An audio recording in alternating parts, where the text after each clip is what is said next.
소서 1장 13절에서 14절 말씀입니다.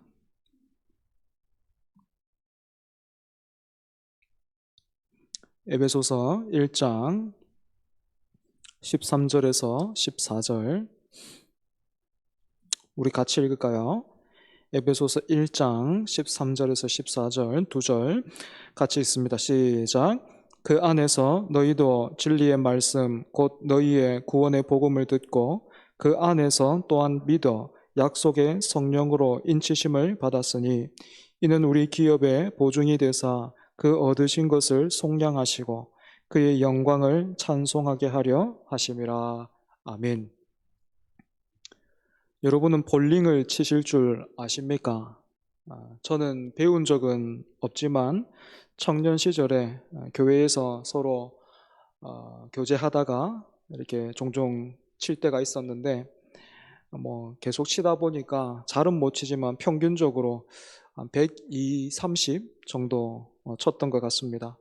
물론 운동신경이 더 좋았다면 더 잘 칠 수도 있었겠지만 그렇다고 크게 아쉽지는 않습니다.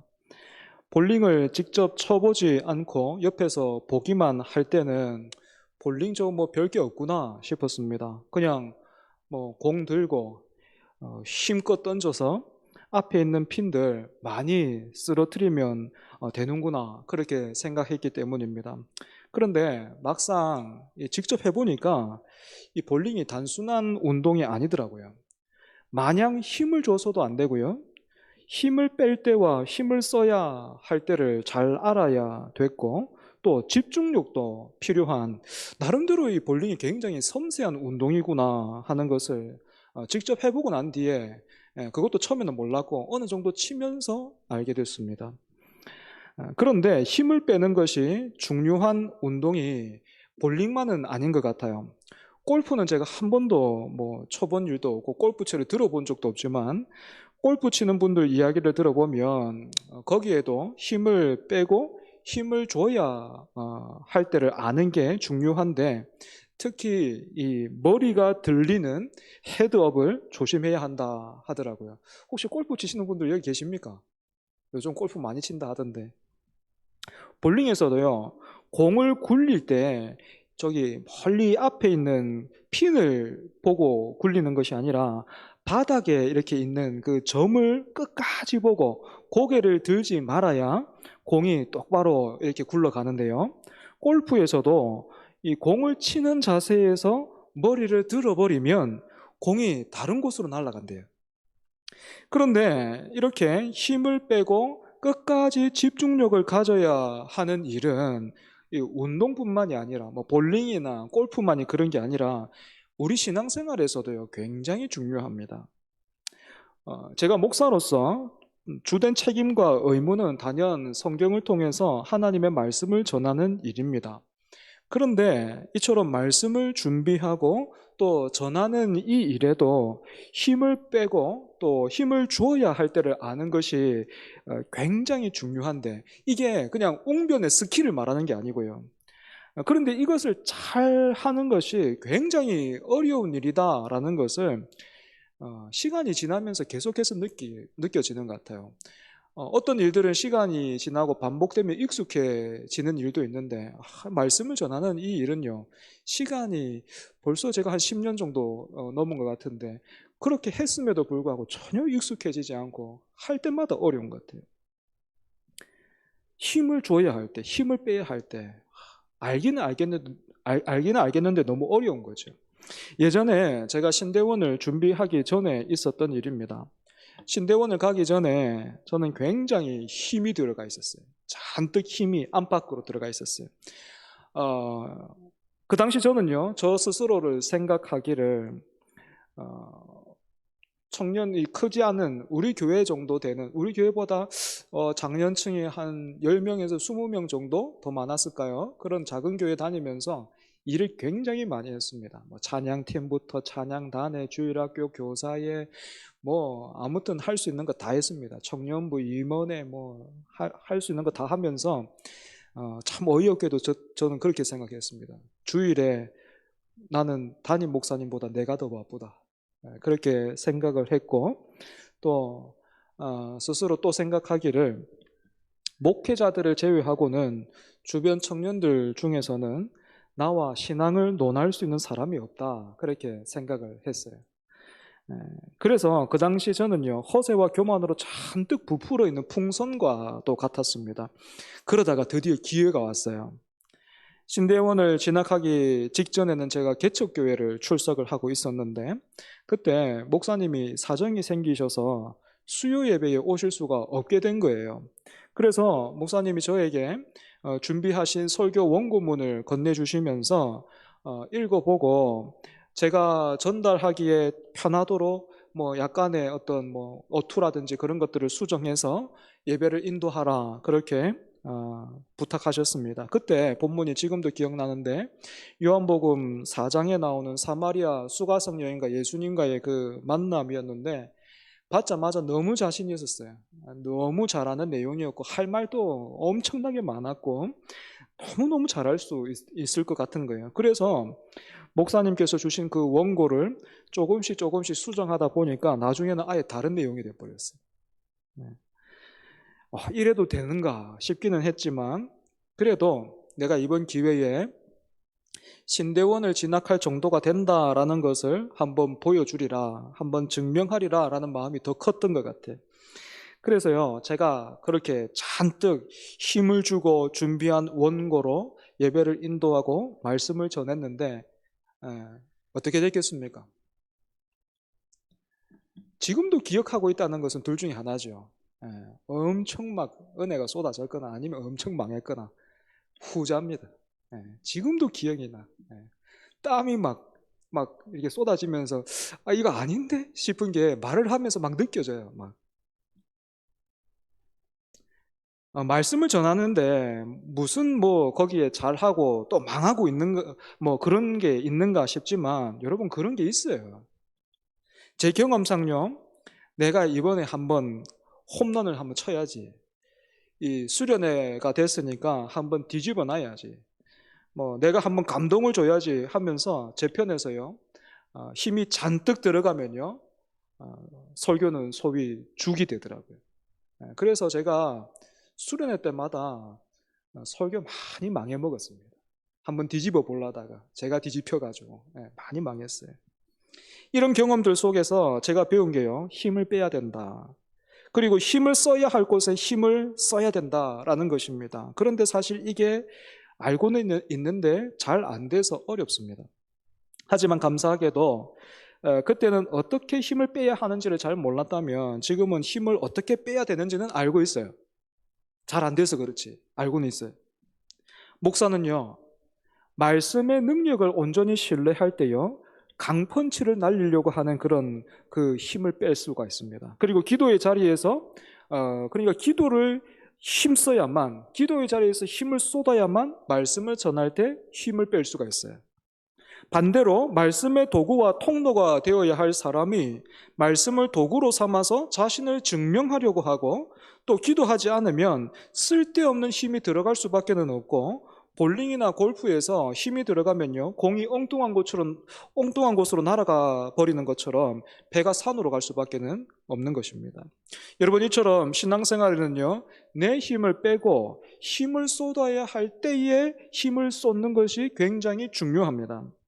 저 같은 목사에게는 물론이고요, 여러분들에게도 마찬가지입니다. 여러분, 지난주에도 말씀드렸지만 우리가 주일 오후 예배를 통해서 지금 다루고 있는 내용들을 한번 기억해 보십시오.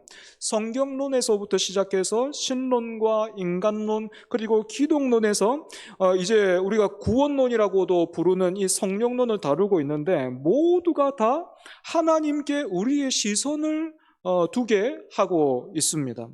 비록 우리가 명쾌하게 설명하지 못하고 이해하지 못한다 하더라도 끝까지 우리의 마음과 시선을 하나님께 두고 그분을 신뢰하라, 그렇게 말하고 있는 것이죠. 이건 우리가 받은 구원에 있어서도 마찬가지예요. 낳아주시고 또 키워주셨으니까 이제 우리가 그 은혜에 보답하겠습니다 하는 것이 우리가 받은 구원에서는요, 통하지 않는 이야기입니다. 하지만 이 부분에 대한 바른 이해가 없기 때문에 어떤 사람들은 신앙생활을 하면서 내내 자신을 보면서요, 나는 아닌가 보다 하면서 낙심을 하고, 또 어떤 사람은 반대로 나처럼 해봐요 이렇게 하면서 힘을 잔뜩 주는 거예요. 여러분, 우리가 어떻게 구원을 받았습니까? 여러분, 어떻게 구원을 받으셨습니까? 은혜로 받았습니까? 믿음으로 받았습니까? 이 문제와 관련해서 유명한 구절이 에베소서에 나오는데, 여러분, 에베소서 우리가 1장을 읽었잖아요. 2장으로 넘어가서 2장 8절에서 9절 한번 보시겠습니까? 2장 8절에서 9절 같이 읽어볼까요? 2장 8절에서 9절 시작.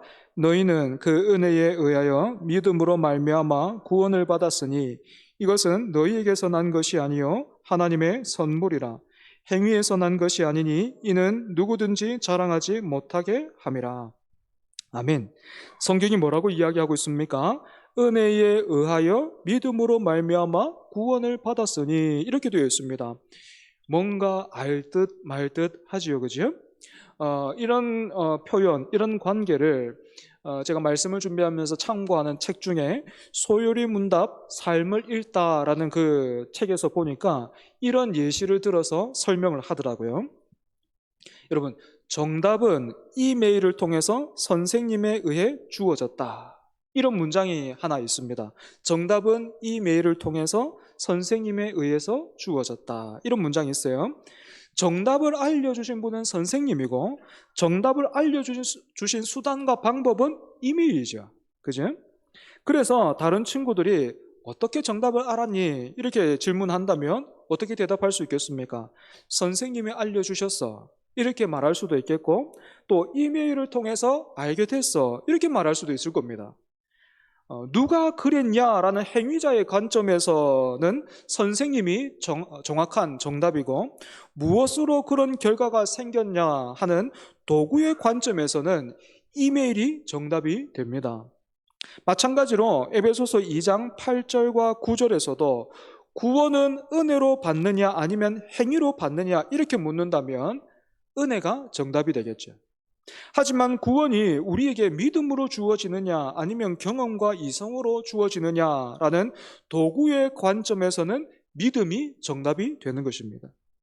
이처럼 우리가 받은 구원에 있어서 은혜와 믿음이 답이 된다라는 것은요, 이 일을 우리 편에서 시작하지도 않았고 우리가 보장할 수도 없고 완성할 수도 없다. 이 모든 일들은 하나님이 하신다라는 것을 우리에게 말해주고 있어요.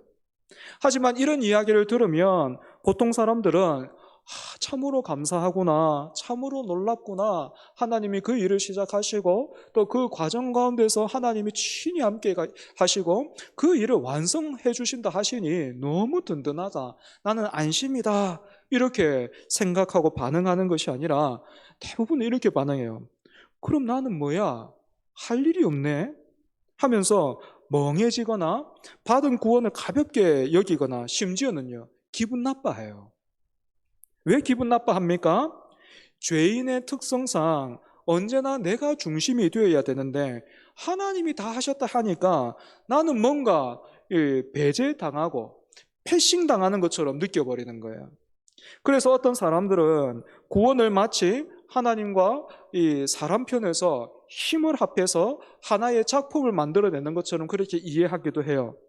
하나님이 밑그림을 그리시면 우리가 그 위에 색을 입힌다거나 아니면 하나님이 다 하시고 마지막에 우리가 점 하나를 찍거나 해서 어떻게 하든지 하나님과 사람이 동력해서 어떤 일이 완성되는 것처럼 그렇게 생각하는데, 이것을 가리켜서 뭐라고 부른다 했죠? 신인 합동설이라 부른다 했습니다. 하나님이 50의 일을 하시고 사람이 50의 일을 해서 도합 100을 만들어낸다든지, 아니면 하나님이 99.9%의 일을 하시고 또 사람이 0.1을 해서 도합 100을 만들어내는 것 똑같은 말이에요. 이런 설명이 듣기에는 참 좋고 이해하기도 쉽지만 여러분, 이건요 성경이 가르치는 내용이 아닙니다.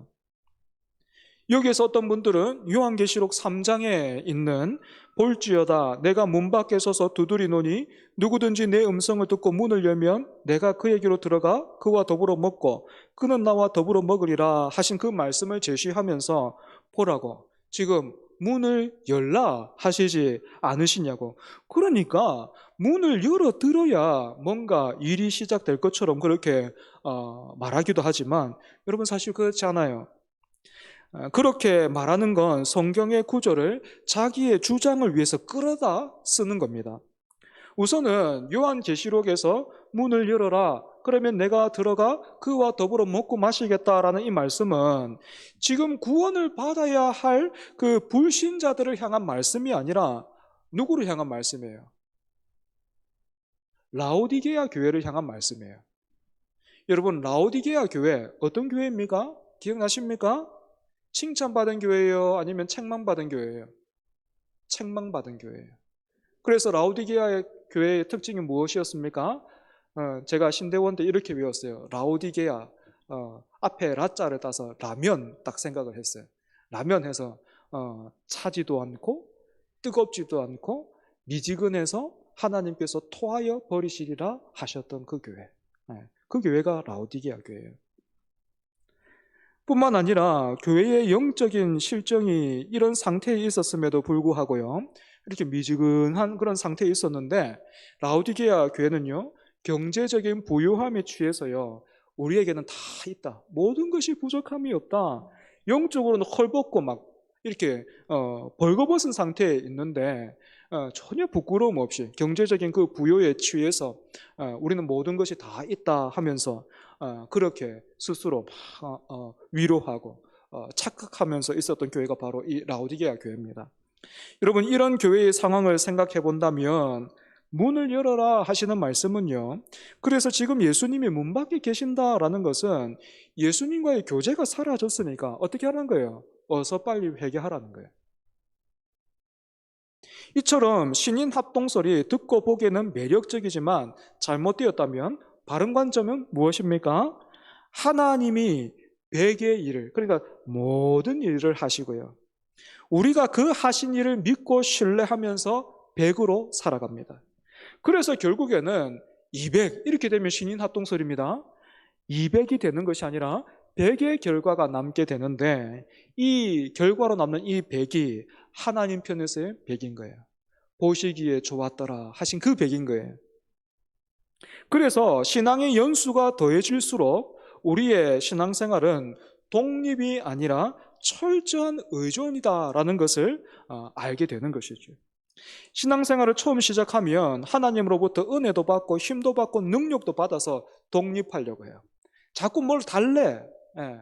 자꾸 막 이렇게 달라. 사모하면 좋지요. 그죠? 그런데 그걸 자꾸 자기한테 뭘 달래. 그래서 어떻게 하자는 겁니까? 독립하고 싶은 거예요. 예. 주셨으니 내가 그냥 한번 제대로 한번 살아드리겠습니다. 이 은혜에 보답해드리겠습니다. 이렇게 하는 거죠. 하지만 그게 아니라는 거죠. 신앙은 깊어지면 깊어질수록, 성숙하면 성숙할수록 하나님 앞에서는 어떻게 된다고요? 독립이 아니라 무엇입니까? 철저한 의존.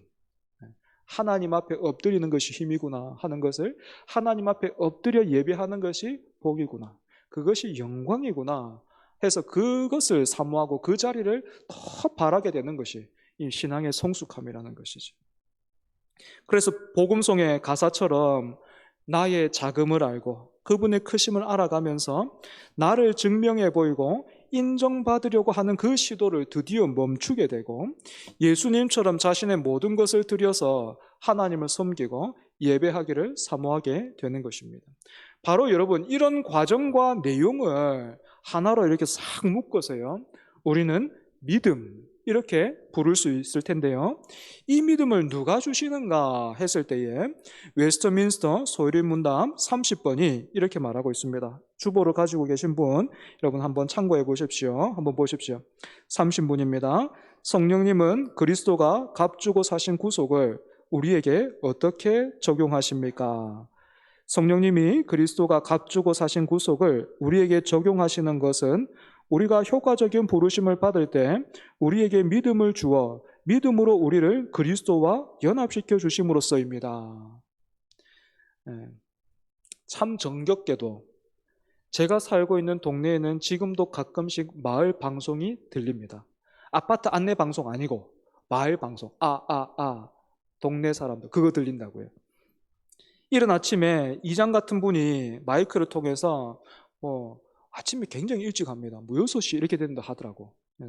지금 오늘 뭐가 있으니까 몇 시 어디로 오세요. 뭐 이런 안내가 나와요. 그런데 하나님은 이런 식으로 일하지 않으신다라는 겁니다.